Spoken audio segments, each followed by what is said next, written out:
Today, I want to talk about something that can seriously change the way your interactions feel. It's simple, but when you understand it, it can create attraction very quickly. Curious. Before we go any further, make a quiet agreement with yourself to use this in a positive way to build real connection, not to play games or hurt anyone. The idea is playful teasing.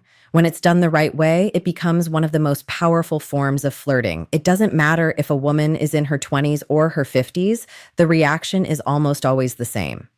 Excited. It brings energy, emotion, and a spark into the conversation. I'm Brew, and if you stay with me, I'll not only share examples you can use, but also show you how to deliver them so they actually land the way you want. If you're tired of flat, predictable conversations and you want something more exciting and engaging, this is the shift that makes it happen. Chuckles, teasing isn't just for first meetings either. It's something you can keep using even in long-term relationships to keep things alive and fun. So why does this work so well? First, it shows that you're not intimidated. That alone changes how someone sees you. Second, it sets the tone of the interaction almost immediately. Within minutes, she starts to place you in a category.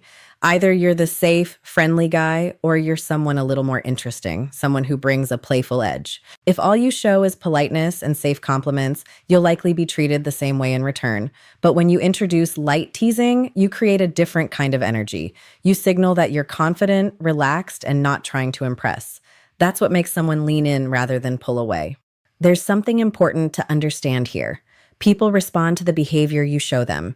In a way, you're teaching others how to treat you. If you want to be seen as someone fun, attractive, and worth exploring beyond friendship, your behavior has to reflect that from the beginning. When you tease in a playful and respectful way, you're communicating a lot without saying it directly. You're showing that you're comfortable in your own skin, that you don't take everything too seriously, and that you're not dependent on approval. You're also showing that you can handle a dynamic that goes beyond just being nice. And once that impression is formed early, everything else flows much easier. The conversation becomes lighter, more engaging, and naturally moves into a more flirty direction. But here's where most people get it wrong. The words themselves are not the most important part. Delivery is everything. If your tone or intention is off, even a harmless tease can come across the wrong way and kill the vibe instantly. You never want your teasing to come from frustration, insecurity, or a need to prove something. It should feel effortless, like you're amusing yourself as much as anyone else. Keep it light, keep it playful, and avoid anything that feels harsh or personal. A good way to think about it is how you joke around with someone you're already comfortable with. There's warmth behind it, not tension. That's the energy you want to bring. When you get that balance right, teasing stops being risky and starts becoming one of the easiest ways to create attraction naturally. You never want to overdo teasing because the moment it feels excessive, it stops being attractive and starts feeling awkward or even annoying. If it looks like you're just trying to make fun of her, you've already lost the balance. The key is moderation. Teasing should support the interaction, not dominate it. Think of it as a spark that leads into flirting, not the entire conversation itself. A little at the right time works far better than too much too often. How you deliver it matters just as much as what you say. Your tone, your expression, and your body language all have to match the playful intent. A relaxed smile or slight smirk, steady eye contact, and open posture all signal that you're joking in a lighthearted way. When your intention is genuinely positive, that playful energy shows naturally in your eyes and expressions.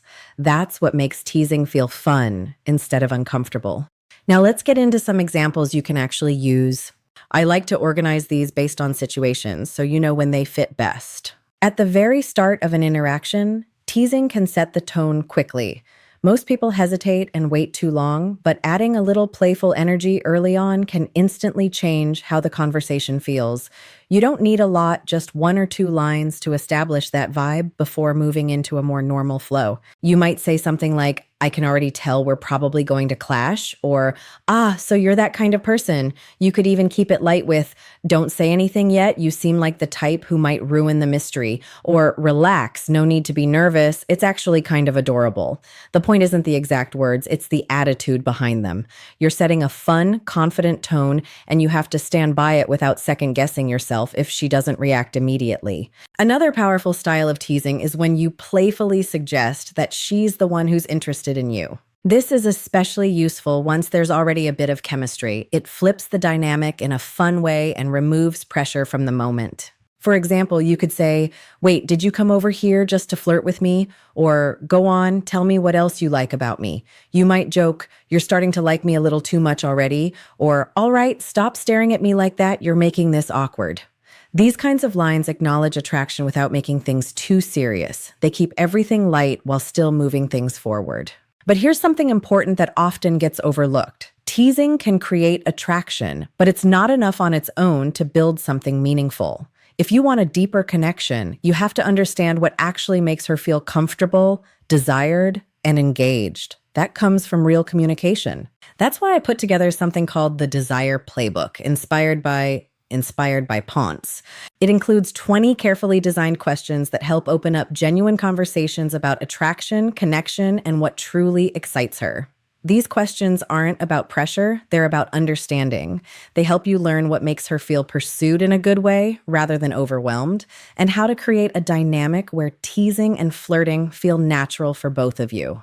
At the end of the day, teasing works because it shows confidence, ease, and a sense of fun, but it only works when it's delivered the right way. It should feel playful, never harsh, light, never heavy, fun, never disrespectful. Next time you're talking to a woman, try adding just one or two playful lines early on and watch what happens. Pay attention to the shift in energy. You'll notice her becoming more engaged, smiling more, and leaning into the interaction. That's your signal that you're on the right track. When it clicks, you'll see it clearly. Her expression changes, her energy opens up, and the conversation naturally moves from simple friendliness into something more exciting. If this gave you a new perspective or ideas you haven't tried before, make sure you stay connected. Drop a comment and share which line you'd actually use first. I go through them and I enjoy seeing what resonates with you. Keep improving, keep experimenting, and most importantly, keep showing up as your best self.